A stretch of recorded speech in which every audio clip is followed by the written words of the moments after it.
Ikasampung Kabanata. Ang unang pumirma ay si Gobernador Nehemias na anak ni Hakalias, at si Sedekia. Ang mga paring pumirma ay sina Seraya, Azaria, Jeremias, Pashur, Amaria, Malkiya, Hatush, Shebania, Maluk, Harim, Meremot, Obadias, Daniel, Gineton, Baruch, Meshulam, Habija, Mijamin, Maazya, Bilgay, at Shemaya. Ang mga Levita na pumirma ay sina Jeshua na anak ni Azania, binuwi na mula sa pamilya ni Henadad, Kadmiel, Shebania, Kelita, Pelaya, Hanan, Mika, Rehob, Hashabia, Zakur, Sherebia, Shebania, Hodia, Bani at Beninu.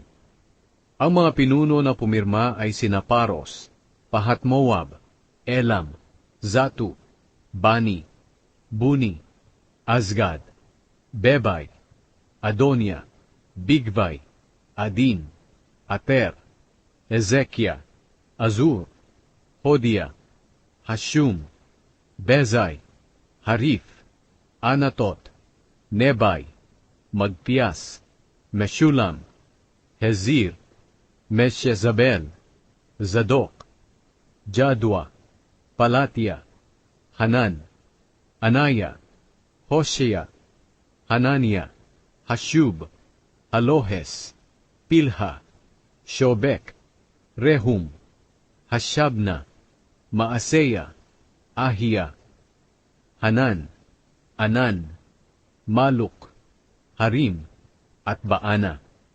Ang iba pang mamamayan ng Israel, pati na ang mga pari, mga Levita, mga gwardya ng mga pintuan ng templo, mga awit, mga utusan sa templo, at ang lahat ng nakahiwalay sa mga dayuhang nakatira sa lupain namin para sumunod sa kautusan ng Diyos, maging ang mga asawa nila at ang mga batang nakakaunawa na, ay nanumpa kasama ng aming mga pinuno, na aming tutuparin ang kautusan na ibinigay ng Diyos, sa pamamagitan ng lingkod niyang si Moises.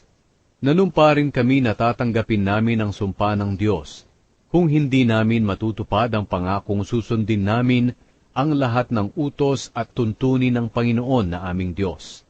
Nangako kami na hindi namin papayagang makapag-asawa ang mga anak namin ng mga dayuhang naninirahan sa aming lupain. Nangako rin kami na hindi kami bibili kung ipagbibili ng mga dayuhan ang trigo nila, o kahit anong ipinagbibili sa araw ng pamamahinga o sa ibang banal na araw. At tuwing ika-7 taon, hindi kami magtatanim sa aming lupain, at hindi na namin sisingilin ang mga may utang sa amin. Nangako pa kami, natutuparin namin ang utos na magbibigay kami bawat taon ng 4 na gramong pilak para sa gawain sa templo ng aming Diyos. Nakalaan ito para sa tinapay na inihahandog sa presensya ng Diyos, sa mga handog na sinusunog at mga handog bilang pagpaparangal sa Panginoon na inihahandog araw-araw, sa mga handog para sa araw ng pamamahinga, para sa pista ng pagsisimula ng buwan, at sa iba pang mga pista. Maging sa iba pang mga banal na handog, tulad ng handog sa paglilinis na inihahandog upang matubos ang mga mamamayan ng Israel sa kanilang mga kasalanan. Ginagamit din ang perang ito sa iba pang mga pangangailangan sa templo ng aming Diyos. Nagpalabunutan kaming lahat, pati ang mga pari namin at mga Levita, para malaman kung kailan magdadala ng panggatong ang bawat pamilya, bawat taon, para gamitin sa mga handog sa altar ng Panginoon na aming Diyos, ayon sa nasusulat sa kautusan. Nangako rin kami na dadalhin namin bawat taon sa templo ng Panginoon ang unang ani ng aming bukirin at ang unang bunga ng aming mga tanim.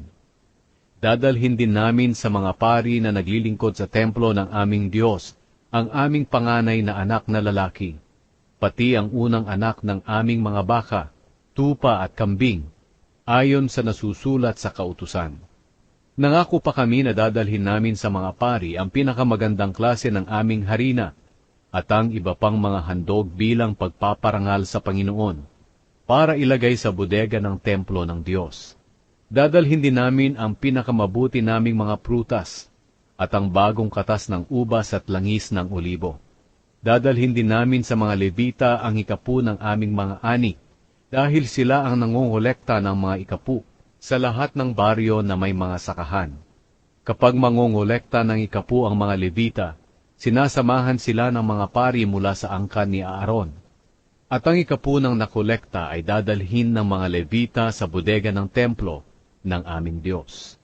Ang mga Israelita pati na ang mga Levita ay dapat magdala ng mga handog na trigo, bagong katas ng ubas at langis sa bodega, kung saan nakalagay ang mga kagamitan ng templo, at kung saan nakatira ang mga pari na naglilingkod, ang mga gwardya ng mga pintuan ng templo, at ang mga awit. Kaya nangako kami na hindi namin pababayaan ang templo ng aming Diyos.